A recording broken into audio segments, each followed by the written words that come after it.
यो मलेसियाको भातु केभ भन्ने ठाउँमा रहेको एकदमै प्रसिद्ध तामिलहरूको मन्दिर हो। यो चाहिँ शिवको छोरा कार्तिकेयको हो। यो चाहिँ मूर्ति चाहिँ यो चाहिँ 141 फिट अग्लो छ। ऊ देखिराखेको जो सिँढी छ त्यो कलरफुल सिँढी चाहिँ यो चाहिँ 272वटा छ।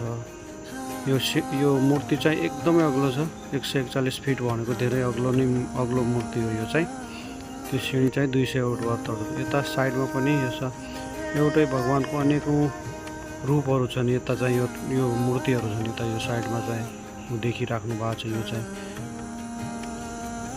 यो उतासम्म छ। यो पहाड यति अग्लो छ। यतादेखि उतासम्म फैलिएको छ। यो भित्र चाहिँ गुफा छ अनि यतासम्म पहाड चाहिँ यतासम्म फैलिएको छ। यो चाहिँ यो चारैतिर यस्तो छ हैन। अनि त्यसपछि चाहिँ मैले पनि यता फोटो खिचे हामीहरूले।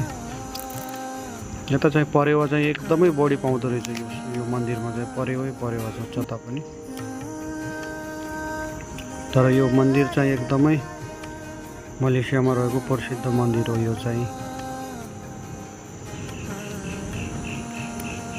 हेर्दाखेरि चारैतिर पहाड छ, बीचमा चाहिँ यो चाहिँ मन्दिर छ। यहाँ फोटोहरू खिचिरहेको छौँ हामीहरूले। यो बिहानको समय थियो 8 बजेतिर अनि 10-11 बजेतिर चाहिँ यहाँ मान्छेहरू एकदमै भिड हुन्छ। बिहान आउँदाखेरि चाहिँ मान्छेहरू एकदमै कम हुन्छ। मान्छे चाहिँ बेरी 10-11 बजे आयो भने एकदमै भिड हुन्छ यता चाहिँ।